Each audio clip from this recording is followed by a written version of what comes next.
La entrevista a la carta, en diálogo directo con los protagonistas de los hechos. Nos acompaña Francisco Andino, él es integrante de la Comisión de Defensa del IES. ¿Cómo está? Muy buenas tardes, gracias por estar con nosotros. Muy buenas tardes, un saludo cordial a usted y a toda la audiencia de esta prestigiosa emisora. Muchísimas gracias. Entiendo que la presidenta del Frente Unitario de Trabajadores del FUT, Marcela Arellano, señaló que conmemoran un nuevo aniversario del IES y que por eso pues plantean que es necesario fortalecer las acciones de defensa de esta institución que le pertenece a todos los ecuatorianos, dijo así. Y pues ante esto se conformó la Comisión de Expertos de Seguridad Social integrada por algunas personas, esto con el objetivo de generar una alternativa y contribuir a solucionar la crisis que vive el IES. ¿No es suficiente con la comisión del Ejecutivo? Es decir, ¿cuál es la diferencia entre lo que va a hacer esta comisión de expertos y lo que podría hacer la comisión del Ejecutivo? Primero tenemos que partir de la base fundamental de cómo es la conformación del Instituto Ecuatoriano de Seguridad Social. Y una base filosófica que es de von Bismarck, que al final de la Primera Guerra Mundial se generan los conceptos básicos de la seguridad social, y en ello es una trilogía.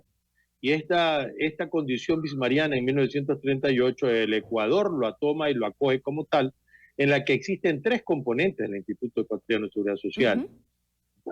El componente del Ejecutivo, el componente de los trabajadores y los afiliados, activos y jubilados, y el componente de los empleadores.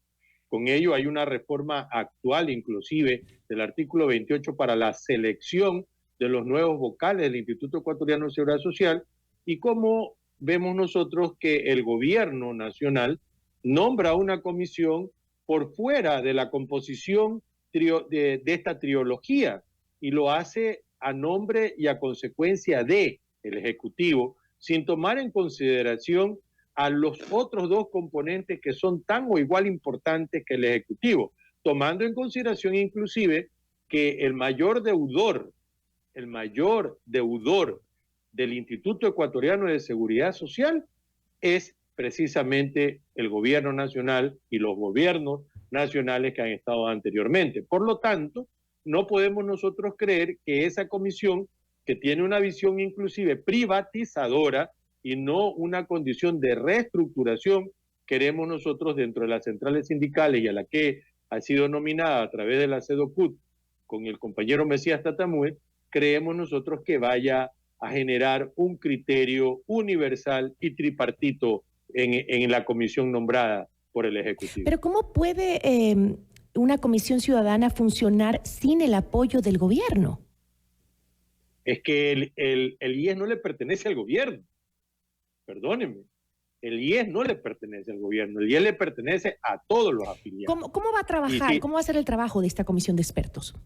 Si este trabajo va a ser proponente, a lo menos desde el concepto de nuestra organización, no hemos tenido la oportunidad de reunir y generar precisamente un embate global, obviamente homogenizado, de criterios que existan con los otros elementos nombrados, y hemos aceptado el reto, pero todavía está en teoría, porque si no hay un nombramiento formal de parte de las centrales sindicales, obviamente no estaríamos actuando.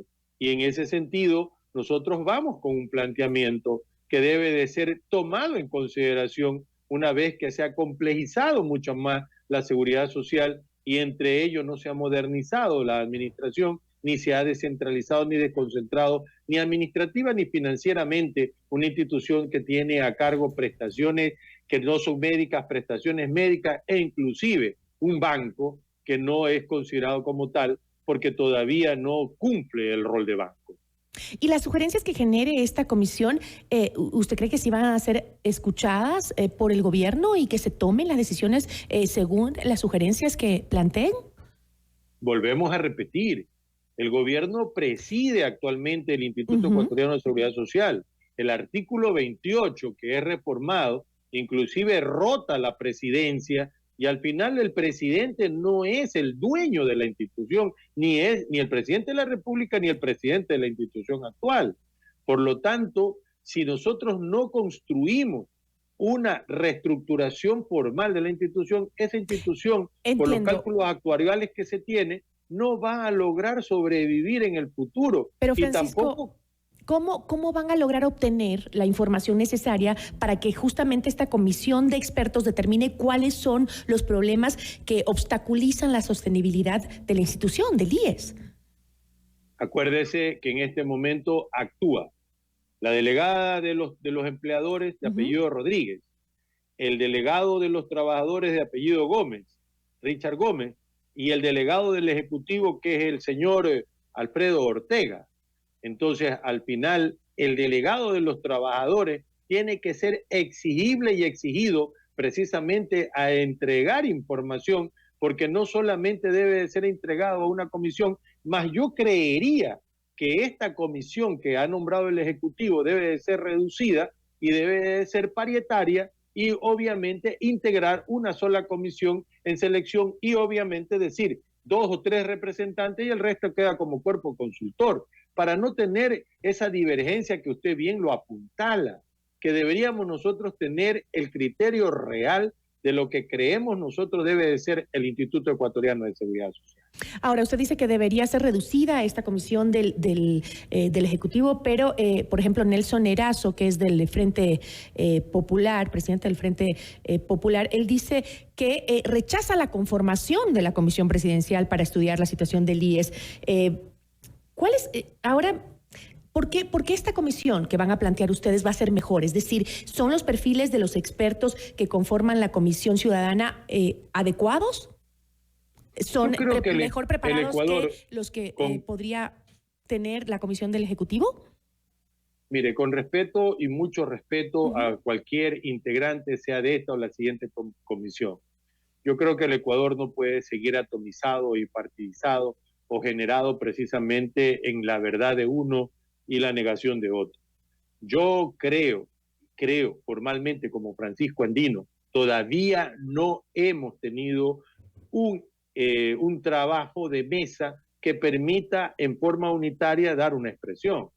Pero yo le puedo referir lo siguiente, ¿qué es lo que planteamos nosotros como organización? Una reforma legal y estructural del IES planteada donde los organismos máximos, que es la Asamblea Nacional, por ejemplo, uno de los puntos. El segundo punto es la auditoría internacional que debe de tener la deuda de la seguridad social que mantiene el gobierno y que algunos dicen que es de 9.000, dice el gobierno, otros dicen de 16.000 y otros dicen de 24.000 millones de dólares. Debe de haber una auditoría que sea aceptada por todas las partes y fundamentalmente por el mayor deudor, que es el gobierno los gobiernos que han tomado como caja chica la seguridad social. Hay que hacer un inventario de activos que tiene la seguridad social y eso hay que mirarlo e inclusive ajustarlos a los precios actuales y tratar de que si no son productivos, hacerlos productivos. Pero también hay que homologar y actualizar las resoluciones del Instituto Ecuatoriano de Seguridad Social. Les pongo una resolución, la 535. La 535 fue lanzada en tiempo del señor Richard Espinosa. ¿Con qué ánimo se hizo esa resolución 535? Con el ánimo de descentralizar y de hiperconcentrar las funciones a nivel central. Y desde allí es que los hospitales carecen de medicamentos, de insumos, de dispositivos, de aparataje, precisamente porque esa resolución 535 mantiene secuestrada la gerencia que tienen los hospitales y que a la larga, con la administración que se tiene, quiere administrarse todas las prestaciones, inclusive las sanitarias de nivel central. Por ejemplo, para talento humano, usted tiene que pasar por un lugar llamado corporativa y a la larga el director general está encima, cuando debería existir inclusive una división de funciones entre las prestaciones generales del IES, la prestación sanitaria y el BIES y el Banco del Instituto Ecuatoriano de Seguridad Social. Pero entonces, también ya, con lo que me está diciendo usted es que no confían en que el Ejecutivo sea capaz de mejorar la sostenibilidad del IES con el trabajo que está haciendo a través de su comisión.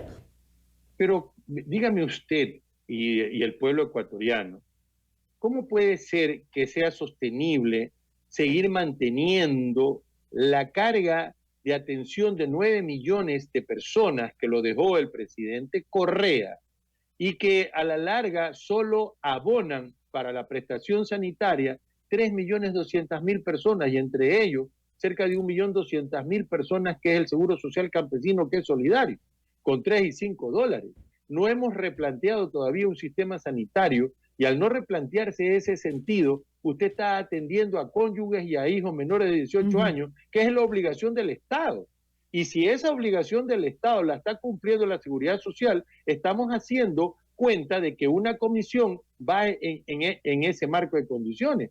El criterio que se tiene para cerrar la brecha que existe económica del cálculo actuarial de la Seguridad Social, la quieren implementar al incremento de la jubilación a 65 años, pero no hemos reformulado tremenda aberración cuando vemos que los ecuatorianos comienzan con las enfermedades crónicas degenerativas a los 45 años, llegan a los 60 años arrastrando los pies, con insuficiencias renales, con infarto agudo del miocardio, con trastornos reales. Entonces, si la expectativa de vida al nacer de los ecuatorianos es de 75 años, usted no crea que va a disfrutar la jubilación solo en 10 años, y eso que a la larga ya cansado y deteriorado. Entonces, significa que hay que generar una reestructuración total para creer en eso, cuando deberíamos nosotros abrir la base de aportaciones para cerrar esa condición y darle el primer empleo a la gente joven. Y al final del camino, regularizar también a los informales para ampliar la base de aportación, y esa base de aportación pueda salvaguardar las prestaciones que tiene la Seguridad Social, que hoy en el cálculo actuarial prácticamente podrían entrar a fracasar. No, el Seguro Social no va a colapsar, el Seguro Social no va a quebrar. Lo que se quiere es tratar de privatizar, y lo han hecho los gobiernos cuando han tomado como caja chica la Seguridad Social. Por eso que urge una modernización, tanto en la parte legal, en la estructura de la moneda, inclusive en innovaciones tecnológicas, que hoy por hoy debería ser mucho mejor y ágil la Seguridad Social. En eso estamos de acuerdo. Le agradezco muchísimo, Francisco, por habernos acompañado. Muchísimas gracias. Un abrazo a usted y un saludo cordial a toda la población. Muchísimas gracias. Francisco Andino, integrante de la Comisión de Defensa del IES.